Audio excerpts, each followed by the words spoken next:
La segunda actividad fundamental de los vivientes sensitivos es lo que se llama ordinariamente apetición. Y de modo más completo, apetición instintiva o sensitiva. Aquí ya tenemos una actividad esencialmente distinta a la del conocimiento, porque no es la actividad por la cual se capta el entorno como objeto, sino que es la actividad por la cual el viviente se mueve en relación con el objeto.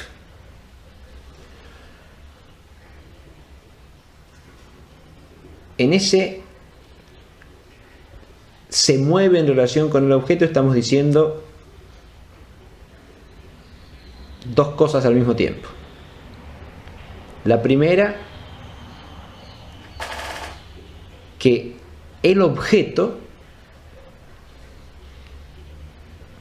es determinante de ese movimiento. Ahí el se mueve indica más bien un ser movido.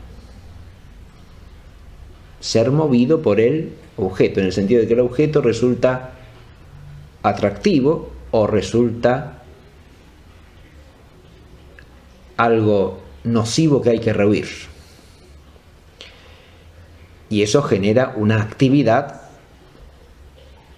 conforme a la percepción del carácter favorable o negativo del objeto en el viviente.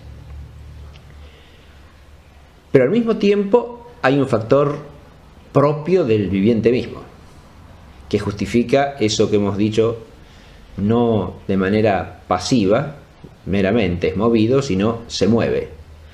Se mueve porque al dirigirse hacia el objeto o rehuirlo con su actividad, el viviente está correspondiendo a una tendencia vital.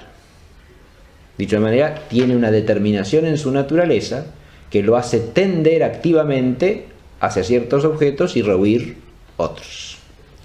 Es a eso lo que llamamos el instinto en el viviente sensitivo.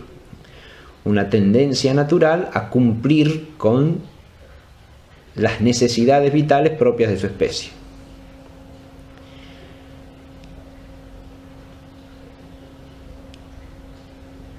En este sentido, la raíz de la petición está en el propio ser viviente. Pero esa petición solo en la medida en que esa tendencia se actualiza en relación con un objeto captado. Este es el principio que se enuncia diciendo que no hay apetición ilícita sin conocimiento. Ahí en la terminología escolástica distingue entre un apetito ilícito y un apetito natural. El apetito natural equivale a la tendencia misma de la naturaleza, a lo que ordinariamente se llama instinto en los seres vivientes, sensitivos y racionales. Es un apetito natural en cuanto que es inseparable de la naturaleza misma. Es una tendencia inseparable de la propia naturaleza. Así, el ser viviente sensitivo tiene el apetito natural de alimentarse. Pero si hablamos ahí de apetito natural, es por analogía con el apetito en sentido propio, que es el apetito ilícito. Esa tendencia instintiva a nutrirse se hace apetito en cuanto el viviente capta algo con su capacidad de conocimiento, que percibe a su vez como un posible alimento. Es decir, lo percibe como algo que es favorable para su ser vital, como algo hacia lo que debe moverse para poder satisfacer su necesidad de alimento. Algo que está llamado a ser término de una actividad del viviente porque es un objeto que puede satisfacer esa tendencia. Es ante el objeto entonces que la tendencia se hace apetito. Apetito dirigido actualmente hacia un objeto actualmente captado, ¿no? O hacia un objeto conocido. Este sería el concepto fundamental de apetición en general. Ahora bien, se distinguen también clásicamente dos tipos de actividad apetitiva. Por un lado, el apetito que se llama concupiscible y por otro el apetito irascible. Suelen definirse el primero como el apetito de lo que agrada, de lo que complace, de lo que satisface, mientras que el segundo es el apetito de lo que es arduo, de lo que es difícil, de lo que implica para el viviente vencer un obstáculo.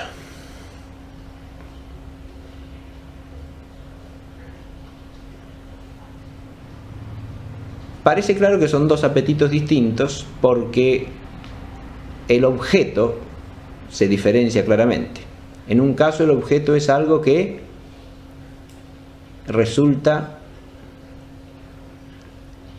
capaz de satisfacer al viviente.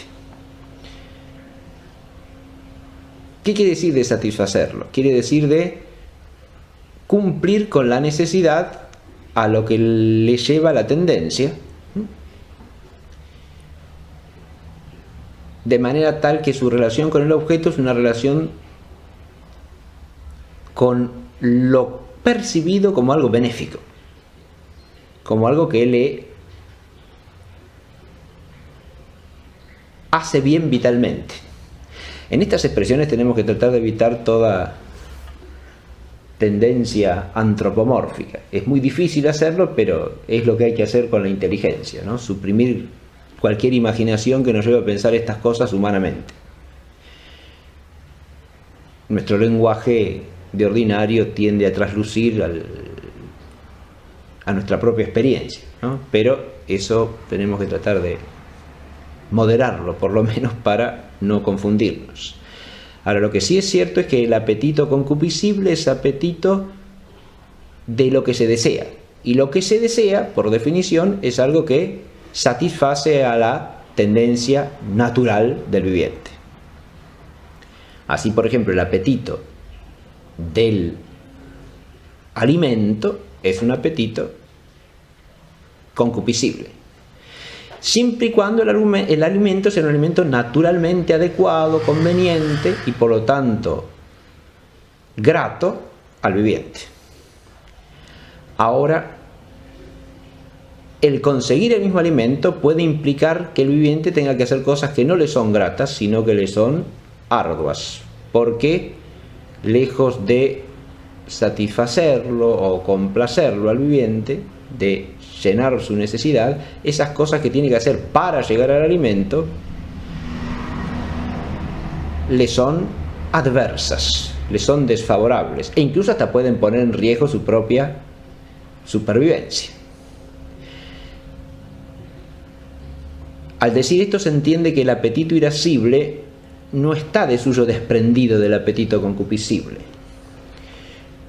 Es un segundo apetito, pero es una capacidad de apetición complementaria de la primera. El apetito irascible le permite al viviente, como dijimos de entrada, superar obstáculos o dificultades. Si no tuviese ese apetito, la apetición concupiscible muchas veces quedaría frustrada. Hay también entonces un apetito de lo áspero, de lo difícil en el ser viviente sensitivo.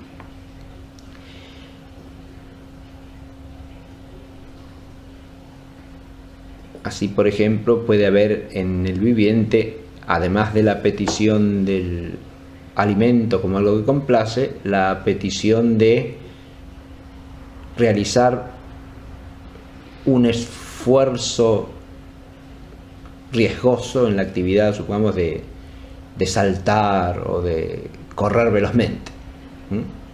Ahí ya no se trata de la intervención del apetito concupiscible, sino del apetito irascible.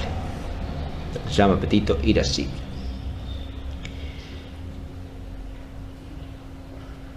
Estas dos tendencias apetitivas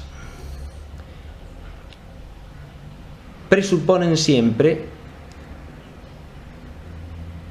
instintos, porque ya hemos dicho que la raíz de la apetición está allí, ¿no? En las tendencias que tiene la naturaleza a cumplir con sus necesidades vitales. El instinto como raíz de la petición está correlacionado con la esencia de cada ser viviente, y por eso puede variar de viviente en viviente. Y sin embargo, en todo caso, está orientado hacia la vida misma, o dicho de otra manera, son las necesidades del viviente, según su especie, las que son término de la tendencia instintiva. La necesidad de nutrición, la necesidad de crecimiento, la necesidad de reproducción.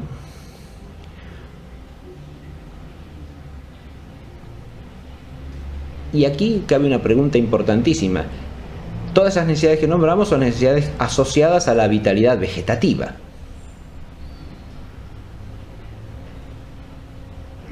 Pero hay también necesidad instintiva en relación con la actividad propia del viviente sensitivo.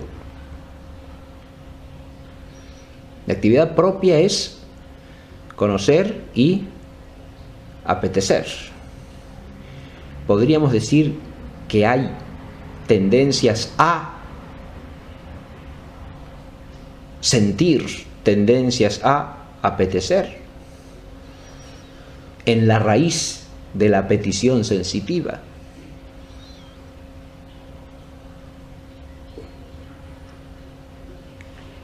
Con respecto al conocimiento, la respuesta podría ser afirmativa, en cuanto que, como la petición depende del conocimiento, podríamos decir que ha de haber también en el viviente sensitivo una especie de tendencia natural a conocer, porque si no se actualiza el conocimiento, no se actualiza la tendencia instintiva como petición.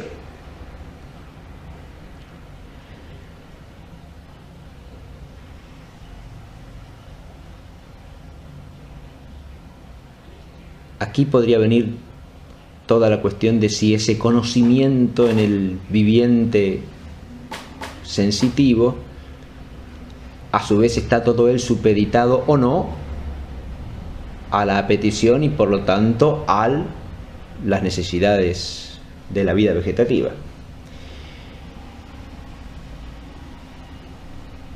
A lo que no se puede contestar afirmativamente es a la segunda parte, porque no podríamos poner una tendencia instintiva a la petición misma, porque la petición es la actualización de la tendencia instintiva en relación con el objeto conocido. No puede haber, por tanto, un instinto de apetecer, diríamos. Es un sinsentido eso. Hay sí un instinto de nutrirse, de crecer, de reproducirse. Todo eso quiere decir un instinto de perseverar en la vida, según la especie, de realizar la vitalidad de la especie, ¿no? Por eso dije que podríamos decir también que hay cierto instinto de conocer, ¿no?, que se actualiza en el acto de conocimiento. De hecho, pareciera que en los vivientes irracionales el conocimiento está ligado a eso, porque no es un conocimiento que pudiéramos llamar desinteresado, no es un conocimiento por el conocimiento mismo, es un conocimiento en función de las necesidades vitales, es un conocimiento apuntado al presentarle al viviente esos objetos que están en relación con las tendencias instintivas y permiten la aparición del apetito ilícito, sin el cual esas tendencias no son satisfechas en el viviente sensitivo.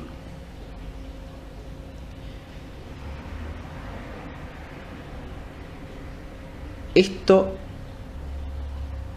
es importante analizarlo desde el punto de vista filosófico, porque si nosotros decimos que toda la petición ilícita está al servicio de las necesidades vegetativas, pareciera que la vida superior está al servicio de la inferior. Esto plantea un problema desde el punto de vista filosófico, porque pareciera que debiera ser al revés, ¿no? Que la vitalidad de orden inferior es como un sustrato que permite la aparición de una actividad superior, y por lo tanto la finalidad no puede estar en la forma inferior de vida. Ahora bien, si algo es esencialmente superior, ha de tener necesariamente razón de fin respecto de lo inferior. Y parece que la vida sensitiva, ya sea como conocimiento, ya sea como petición, es esencialmente superior a la vida vegetativa.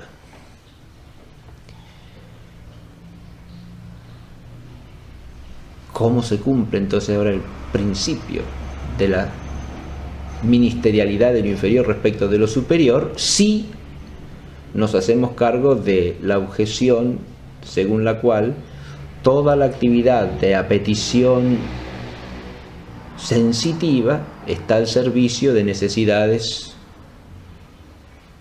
vegetativas?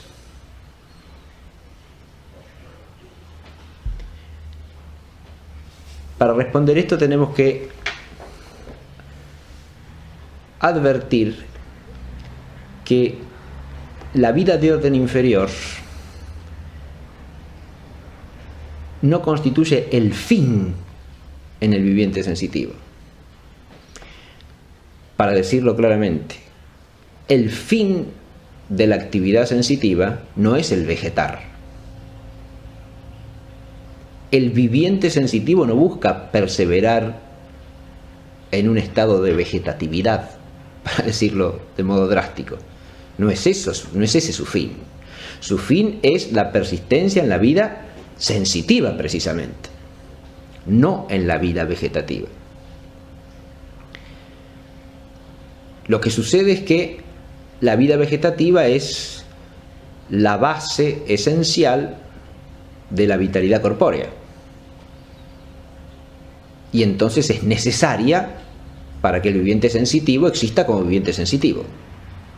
Que las necesidades fundamentales estén ligadas a la conservación de la vida y por lo tanto a las funciones vegetativas, se explica no por la superioridad esencial de la vida vegetativa, sino por su carácter de base o fundamento del vivir corpóreo. Es, digamos, lo más necesario, y por lo tanto aquello a lo que están ligados los instintos básicos.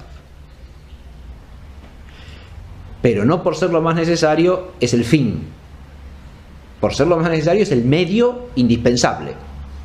Y los instintos básicos están ligados al medio indispensable para que la vida exista. Pero adviértase que no es una vida vegetal la que está buscando persistir. Es una vida sensitiva. Es una vida que tiene conocimiento y apetición, y que busca persistir como vida cognoscente y apetente. Porque, y ahí es donde el principio queda claramente salvado, el fin del viviente sensitivo es persistir como viviente sensitivo, como viviente capaz de actos de conocimiento sensitivo, de actos de apetición que le llevan a la satisfacción de esa petición, satisfacción que es también sentida por el viviente sensitivo. Es este sentimiento de la satisfacción vital lo que cierra la actividad del viviente sensitivo, no el hecho de haber cumplido con una actividad vegetativa. Dicho de otra manera, lo que cierra la actividad del viviente sensitivo en cuanto a su especie y como sensitivo no es el digerir y asimilar el alimento, sino el percibirlo, apetecerlo y gozarlo como alimento. Es ahí donde se cumple su vitalidad sensitiva, y es esto lo que procura conservar cuando se nutre. De manera que la vida inferior está al servicio de la vida superior y no al revés. Tenemos entonces la actividad apetitiva situada en la vida del viviente sensitivo. Lo que sí hay que advertir de todo lo que hemos dicho anteriormente, de ese problema que hemos planteado y tratado de responder, es que en el viviente sensitivo el conocimiento y la apetición, que trascienden esencialmente a toda actividad vegetativa, están sí siempre ligados a la esfera del vivir corpóreo y nunca se desprenden esencialmente de él. Pero esto no significa que no tengan una esfera propia como actividades sensitivas, que es esencialmente otra de la vida vegetativa y que puede expandirse según las especies de viviente sensitivo. Porque parece obvio a una observación de sentido común que cuanto más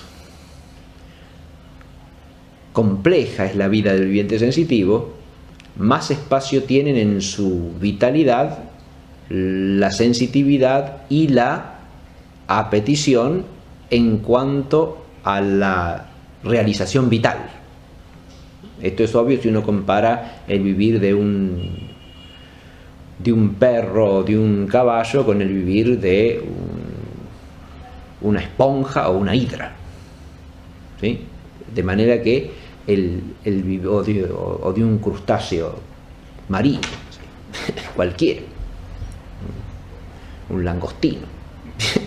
Si uno piensa en la diferencia entre la vitalidad de un animal y la del otro, cuanto más complejas y diferenciadas son las funciones sensitivas, por ejemplo, el espacio de la vitalidad propiamente sensitiva se hace más claramente visible en la totalidad del vivir del animal, del viviente dotado de sensitividad. Con esto podemos cerrar ya el apartado dedicado a las actividades propias de los seres vivientes, tanto vegetales como animales, y la propia del viviente racional, que es el hombre, que hemos señalado simplemente, pero apuntando que ya nos traslada a otra esfera de realidad que consideraremos aparte. Y eso genera una actividad conforme a la percepción del carácter favorable o negativo del objeto en el viviente. Pero al mismo tiempo hay un factor propio del viviente mismo, que justifica eso que hemos dicho, no de manera pasiva, meramente es movido, sino se mueve. Se mueve porque al dirigirse hacia el objeto o rehuir, que el objeto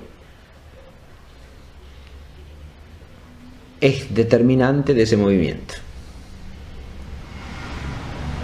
Ahí el se mueve indica más bien un ser movido.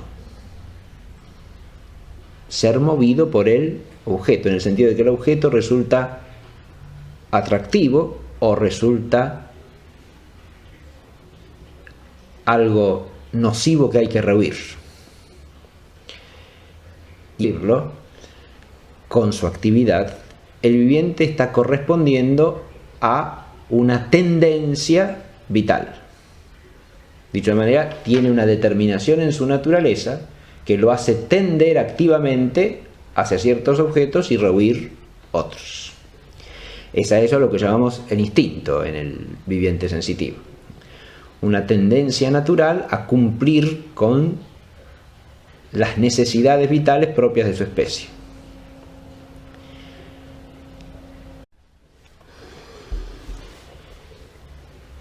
La segunda actividad fundamental de los vivientes sensitivos es lo que se llama ordinariamente apetición. Y de modo más completo, apetición instintiva o sensitiva.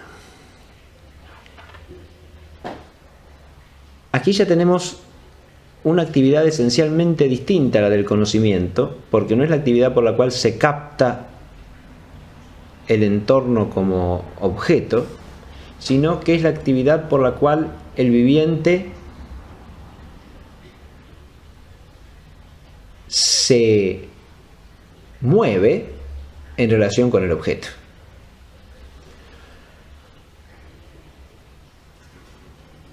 En ese se mueve en relación con el objeto estamos diciendo dos cosas al mismo tiempo. La primera